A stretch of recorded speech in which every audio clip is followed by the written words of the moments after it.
जंगल में संतरों के पेड़ थे और इस बार पेड़ों पर ढेर सारे संतरे लगे थे। चिड़िया बहन, इस मौसम तो खूब संतरे खाएंगे, सारे पेड़ भरे जो पड़े हैं। हाँ मिट्ठू तोते, अब हमें भोजन की कोई कमी नहीं होगी, हम अपने जंगल से ही फल खा लिया करेंगे। अरे अरे, आज क्या बातों से ही पेट भरना है, संतरे नहीं खाने तुमको। कबूतर के कहते ही मिट्ठू और टूनी चिड़िया संतरे खाना शुरू करती हैं। ये संतरे कितने मीठे और रस भरे हैं, आज से पहले मैंने ऐसे संतरे कभी नहीं खाए। हाँ चिड़िया, ये संतरे हैं ही स्वादिष्ट, जो एक बार खाएगा वो बार बार आएगा। ऐसे मजे से संतरे खा के वो तीनों वहाँ से चले जाते हैं। रुको रुको साथियों, आपको ये संतरे कहाँ से मिले? मैं तो बहुत दूर दूर घूम के आया, फिर भी मुझे एक भी सूखा दाना तक नहीं मिला। कालू, हम क्यों बताएं तुझे कि ये संतरे हम कहाँ से लाए हैं? कबूतर, कृपया कर मुझे बता दो, वरना मेरी पत्नी गौरी मुझे घर में नहीं आने देगी। कालू भैया, कबूतर तो आपसे मजाक कर रहा है और ये संतरे हम अपने ही जंगल से लाए हैं। लेकिन चिड़िया बहन, मैंने तो अपने जंगल में कहीं भी संतरे का पेड़ नहीं देखा है। कालू भैया, आप कच्चे रास्ते से होकर जंगल चले जाओ, आपको संतरे का बाग दिख जाएगा, बस वहीं पर ढेरों संतरे लगे हैं। फिर कालू कौवा तेजी से उड़ता हुआ संतरों के पेड़ों के पास चला जाता है और जी भरकर संतरे खाता है। अरे वाह, ये संतरे तो बहुत मीठे हैं, जब गौरी संतरा खाएगी तो बहुत खुश होगी। मैं जल्दी जल्दी घर जाता हूँ और संतरे गौरी के लिए भी ले जाता हूँ। फिर कालू कौवा जी भर के संतरे खाता है और एक संतरा गौरी कौवी के लिए ले जाता है। कालू जी, आपको ये मीठा और पका हुआ संतरा कहाँ से मिला? गौरी, हमें तो पता ही नहीं था कि हमारे जंगल में भी संतरे के पेड़ हैं। वो तो अच्छा हुआ जो टूनी चिड़िया ने मुझे बता दिया। कालू जी, आप जी भर के संतरे खा के आए हो और मेरे लिए सिर्फ एक संतरा लाए। गौरी जी, मैं आपको भी ले चलता हूँ, फिर आप खूब संतरे खाना।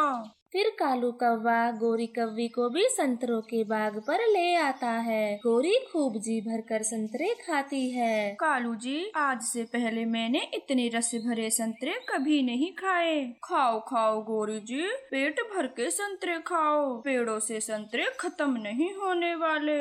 गौरी कौवी को संतरे खाते खाते एक आइडिया आता है और वे कालू कौवे से कहती है, कालू जी, क्यों ना हम संतरे के जूस की दुकान खोल लें और जूस पिलाने के बदले में पक्षियों से दाना लिया करेंगे और इस तरह से बारिशों के लिए ढेर सारा भोजन भी जमा हो जाएगा।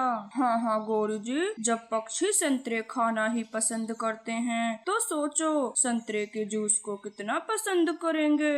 ऐसे बातें कर गौरी और कालू ढेर सारे संतरे लेकर अपने घर चले जाते हैं। वो अगले दिन से ही जूस की रेहड़ी लगा लेते हैं। आओ आओ, गर्मी में ठंडे ठंडे जूस का आनंद लो। कालू जी, अभी तक तो एक भी पक्षी जूस पीने नहीं आया है, हमारा जूस बेचेगा भी या नहीं? जंगल में गर्मी पड़ना शुरू ही हुआ था और मिट्ठू तोता तेज धूप में उड़ा जा रहा था। उसे बहुत तेज प्यास लगती है और वह सीधा कालू की दुकान पर रुक जाता है। अरे कालू और गौरी, आपने कब से जूस की दुकान खोल ली? तोते, आज से ही हमने जूस की दुकान खोली है। हमारे जंगल में एक भी जूस की दुकान नहीं थी, तो हमने सोचा कि क्यों ना अपने ही जंगल में एक जूस की दुकान खोल लें। ये तो आपने बहुत अच्छा किया जो जूस की दुकान खोली। अब एक गिलास जूस मेरे लिए भी बना दो, मुझे बड़ी प्यास लगी है। हाँ हाँ मिट्ठू तोते, मैं अभी आपके लिए बर्फ वाला ठंडा ठंडा जूस बनाती हूँ, जिसे पीकर आपकी सारी गर्मी भाग जाएगी। ऐसा कहकर गौरी कौवी एक गिलास जूस मिट्ठू तोते को दे देती है। मिट्ठू एक बार में ही सारा जूस पी जाता है। अरे वाह गौरी कौवी, क्या जूस बनाया है, एक गिलास और दो। ऐसे ही मिट्ठू तोता 3 गिलास जूस पी जाता है। गौरी, संतरे का जूस तो बहुत अच्छा था, आप अपने जूस की कीमत बताएं। तोते, एक गिलास 10 दाने का देती हूँ तो पूरे 30 दाने हो गए। मेरे पास अभी ये 20 दाने हैं, मैं कल आकर आपके 10 दाने दे जाऊंगा। मिट्ठू तोता 20 दाने देकर वहाँ से चला जाता है। इस तरह से उनके संतरे के जूस को सभी पक्षी पीने आते हैं। शाम तक उनके पास ढेर सारे दाने जमा हो जाते हैं। देखो कालू जी, एक ही दिन में हमने कितना सारा अनाज जमा कर लिया। हाँ गौरी जी, आपका ये आइडिया एकदम बढ़िया है। अब हम ढेर सारा अनाज जमा कर लेंगे। ऐसे बातें कर वे दोनों अपने घर चले जाते हैं। अगली सुबह कालू और गौरी फिर से संतरे के जूस की रेहड़ी लगाते हैं और तभी वहाँ पर टूनी चिड़िया जूस पीने आती है। कालू भैया, आपके संतरे के जूस की मिट्ठू तोता बड़ी तारीफ कर रहा था, तो आप मुझे भी एक गिलास जूस दें। हाँ चिड़िया, क्यों नहीं। पहले आप ये संतरे का जूस पियो और फिर बताना कि मिट्ठू तोता ठीक कह रहा था या नहीं। फिर चिड़िया एक गिलास संतरे का जूस पी लेती है और कालू कौवे से कहती है, मिट्ठू तोता एकदम ठीक बोल रहा था, ये संतरे का जूस तो वाकई ही स्वादिष्ट है। वैसे कालू भैया, आप ये संतरे लाते कहाँ से हो? कालू कौवा तो फट से बोलने वाला था कि तभी गोरी कौवी जोर से बोल देती है, चिड़िया, ये संतरे तो हम चील पहलवान के बाग से लाते हैं, वो भी पूरे 100 दाने देकर। ये तो गोरी बहन, आप दोनों ने बहुत अच्छा किया जो ईमानदारी से अपना नया कारोबार शुरू किया। टूनी चिड़िया जूस के 10 दाने देकर वहाँ से चली जाती है और गौरी कौवी कालू कौवे से कहती है, कालू जी, भूल कर भी ये बात किसी को मत बताना कि हम अपने ही जंगल के संतरों को जूस बनाकर बेचते हैं। ठीक है गौरी, मैं किसी से कुछ नहीं कहूँगा, बस आप ये जूस निकालो, मैं थोड़े से संतरे और ले आता हूँ। नहीं, अब आप दिन में संतरे मत लाइए, हम रात को संतरे लाया करेंगे। अब कालू और गौरी ऐसा ही करते हैं। वो रात को संतरे ले आते और दिन में उनका जूस बनाकर बेचते हैं और इस तरह से पेड़ों के संतरे भी कम होते जा रहे थे। कबूतर भैया, जब से कालू और गौरी ने जूस की दुकान खोली है, तब से हमें दूसरे जंगल जूस पीने नहीं जाना पड़ता। अपने ही जंगल में संतरे का जूस मिल जाता है। और चिड़िया, आपने एक बात पर गौर किया है? जब से कालू और गौरी ने जूस की दुकान खोली है, तब से हमें एक भी संतरा खाने को नहीं मिलता। नहीं कबूतर भैया, जैसा आप सोच रहे हो वैसा कुछ भी नहीं है। इस बार तो कालू और गौरी पूरी ईमानदारी से काम कर रहे हैं। अच्छा चिड़िया, फिर आप ही सोचें कि वो संतरे कहाँ से लाते हैं। मैंने पूछ लिया है, वो चील पहलवान से संतरे खरीद के लाते हैं, वो भी पूरे 100 दाने देकर। और चिड़िया, मैं तो आज ही संतरे खाने गया था, पर मुझे कच्चे संतरों के अलावा एक भी संतरा नहीं मिला। कबूतर भैया, हमारे जंगल के पक्षी तो जूस ही पीते हैं, शायद कोई दूसरा पक्षी हमारे जंगल के संतरों को तोड़ कर ले जा रहा है। हाँ चिड़िया, आप एकदम सही कह रही हो। हमें इस बात का पता लगाना होगा कि वो पक्षी कौन है जो हमारे जंगल के संतरों को तोड़ कर ले जा रहा है। ऐसे बातें कर वे दोनों जंगल के 1-2 पक्षियों को भी ये बात बताते हैं और सब मिलकर संतरों पर नजर रखते हैं। गौरी जी, सारे पेड़ों के संतरे कच्चे हैं, तो कुछ दिन के लिए हम ये जूस का काम बंद कर देते हैं। नहीं कालू जी, ऐसे तो पक्षियों को पता ही चल जाएगा कि हम अपने ही जंगल के संतरों को बेचते हैं। हम कच्चे संतरों का ही जूस बनाकर बेचेंगे, बस थोड़ा सा रंग और चीनी डाल देंगे। ठीक है गौरी जी, अब चलो कच्चे संतरों को ही तोड़ लाते हैं। फिर कालू और गौरी संतरे लेने चले जाते हैं। वो संतरों को तोड़ रहे थे और सभी पक्षी छिपकर उन्हें देख रहे थे। देखा चिड़िया बहन, मेरा शक एकदम सही था। इन दोनों के होते हुए कोई दूसरा पक्षी हमारे जंगल से चोरी नहीं कर सकता। हाँ कबूतर भैया, आप एकदम सही थे। अब इन्हें रंगे हाथों पकड़ते हैं। फिर वो सारे पक्षी बाहर आते हैं, जिन्हें देखकर कालू और गौरी तो घबरा जाते हैं। वाह कालू और गोरी, आपने तो हमारे जंगल के फलों को हमें ही बेचा, क्या बुद्धू बनाया हमें। कालू, ये हम सभी पक्षियों के फल थे और आपने झूठ बोलकर संतरों की चोरी की और हमें ही बेच दिया। नहीं नहीं चिड़िया बहन, आप हमें गलत मत समझो, हम तो बस खुली हवा खाने के लिए यहाँ आ गए। गोरी कव्वी, जितना झूठ बोलना था वो आपने बोल दिया। अब सीधे सीधे से सभी पक्षियों के दाने वापस करो जो आपने अपने ही जंगल के संतरे बेचकर कमाए हैं। आपको हम सभी के दाने वापस करने होंगे क्योंकि ये संतरे सभी के हैं, ना कि सिर्फ आपके। आप तो इनकी देखभाल भी नहीं करते। फिर कालू और गोरी वो सारा जमा किया हुआ भोजन एक एक करके सभी पक्षियों को वापस कर देते हैं और कहते हैं, कालू जी, हमारी सारी मेहनत बट गई। इससे अच्छा तो हम पहलवान के बाग से संतरे खरीद लेते तो कुछ तो हमें बच ही जाता। हाँ हाँ गोरी जी, आप सही कह रही हो। आज के बाद हम कभी भी चोरी नहीं करेंगे, कोई भी काम हो उसे पूरी ईमानदारी से करेंगे। आज कालू कौवा बहुत खुश था क्योंकि उसके मामा जो आने वाले थे। कालू भैया, आज आप बड़े खुश लग रहे हो और इतनी सुबह सुबह कहाँ जा रहे हो? चिड़िया, आज बरसों बाद मेरे मामा जी आ रहे हैं तो उनके लिए मैं ताजी ताजी फल लेने जा रहा हूँ। कालू भैया, मैं भी आपके साथ चलती हूँ, मामा जी के लिए कुछ फल मैं भी दे दूंगी। ठीक है चिड़िया, आप चलें, हम दोनों का एक साथ मन भी लग जाएगा। फिर कालू और चिड़िया भोजन खोजने चले जाते हैं। वो शाम होने तक भोजन खोजते हैं और उन्हें कई तरह के फल मिल जाते हैं। चिड़िया भी कालू को कुछ फल दे देती है। चिड़िया, आप कितनी अच्छी हो जो मेरे मामा जी के लिए अपने अंगूर दे दिए। कालू भैया, मामा क्या आपके ही हैं? वो हमारे भी मामा लगते हैं। ठीक है चिड़िया, अब हम घर चलते हैं, शायद मामा जी भी आ गए होंगे। मैं कल ही मामा जी से मिलने आऊंगी। अब मैं चलती हूँ।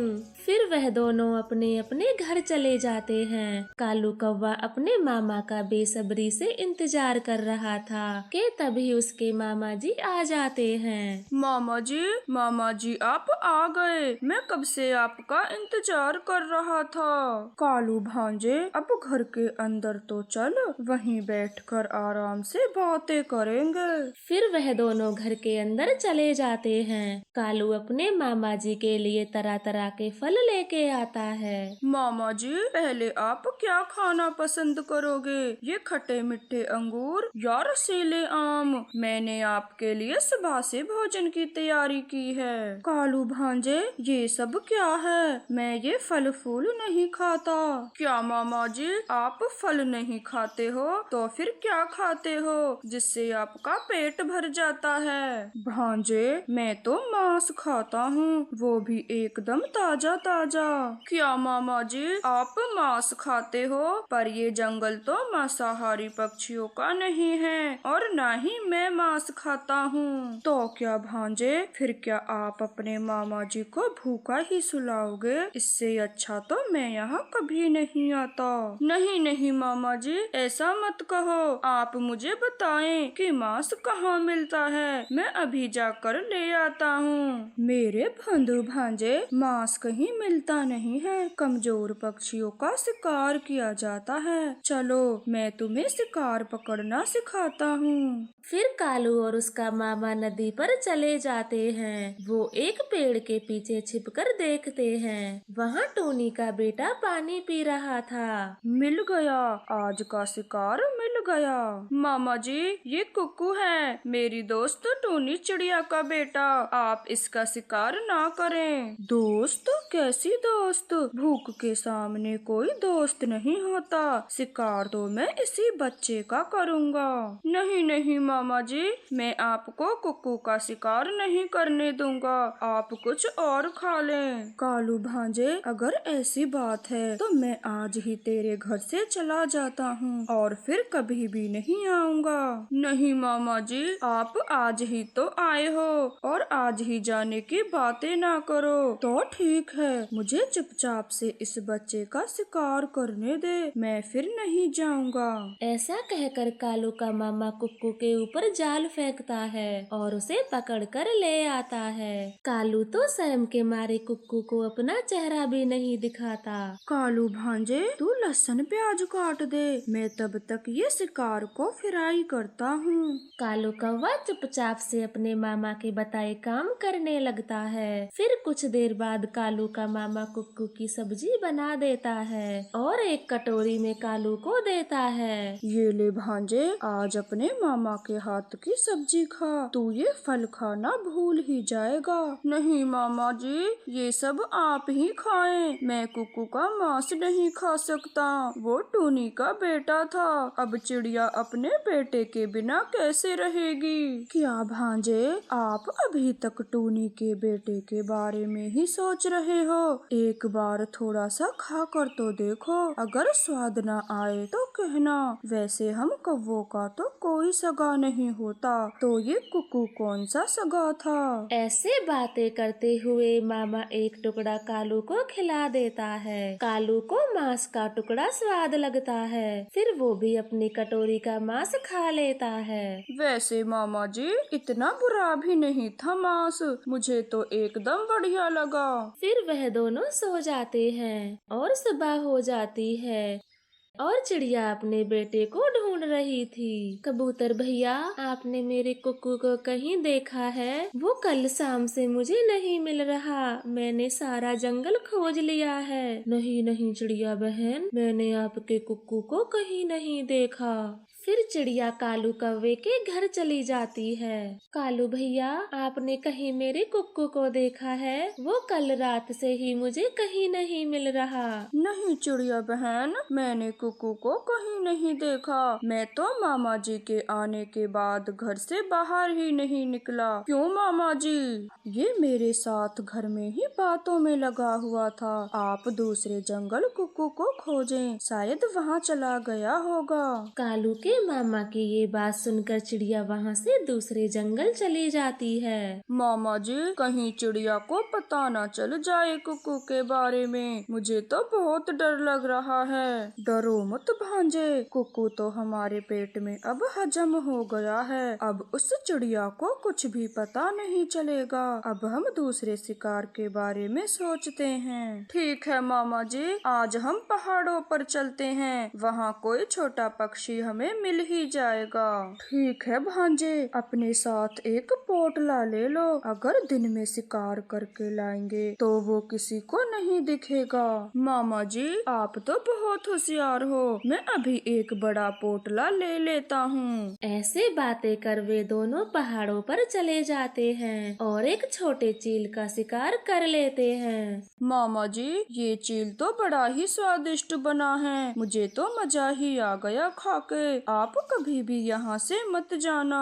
ठीक है कालू भांजे, मैं कहीं नहीं जाऊँगा, तू बस ऐसे ही मेरा साथ देता रहे। अब उन दोनों का यह रोज का काम बन गया था। वो हर रोज किसी न किसी पक्षी का शिकार करते और बड़े मजे से उसे खा जाते। कालू कौवे को तो मांस खाने की आदत लग गई थी। कालू भैया, आज मैं भी आपके साथ भोजन खोजने चलूंगी। जब से मेरा कुक्कू मुझे छोड़कर गया है, तब से मेरा तो मन ही नहीं करता कहीं जाने का।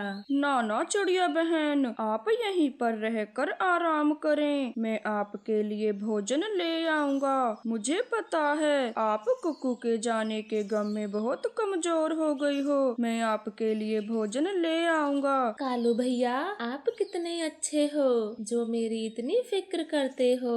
फिर कालू कौवा अपने मामा के साथ शिकार करने चला जाता है। वो चिड़िया के लिए कुछ अंगूर तोड़ लेता है। मामा जी, आप सब्जी बनाकर तैयार रखना, जब तक मैं ये अंगूर चिड़िया को दे आता हूँ। ठीक है कालू भांजे, जल्दी आना, चिड़िया से बातें करने ही मत लग जाना। फिर कालू कौवा चिड़िया के घर चला जाता है और मामा सब्जी बनाकर खा लेता है। आज की सब्जी तो बहुत स्वाद बनी है। मन करता है कालू के हिस्से की सब्जी को भी खा जाऊं। ऐसे सोचकर मामा कालू की सब्जी खाना शुरू कर देता है और तभी कालू कौवा वहाँ आ जाता है। मामा जी, आप मेरे हिस्से की सब्जी क्यों खा रहे हो? नहीं नहीं भांजे, तेरी सब्जी में एक तिनका गिर गया था, बस उसी को अपनी चोंच से निकाल रहा था। आप मामा जी पर शक करते हो? मामा जी, मुझे तो देखने में ऐसा ही लगा कि आप मेरी सब्जी खाने वाले हो। फिर कालू कौवा वो सारी सब्जी खा लेता है और उसका पेट भी नहीं भरता। मामा जी, आज तो मैं भूखा ही रह गया। हाँ भांजे, आज मेरा भी पेट नहीं भरा। वो पक्षी बहुत छोटा था। हाँ मामा जी, पक्षी तो छोटा ही था। कल से हम 2 पक्षी पकड़कर लाया करेंगे। ऐसे बातें कर वे दोनों सो जाते हैं और सुबह होते ही जंगल चले जाते हैं और उन्हें दूर दूर तक कोई पक्षी दिखाई नहीं देता। मामा जी, आज तो एक भी शिकार नहीं मिला। हम तो 2 शिकार करने वाले थे।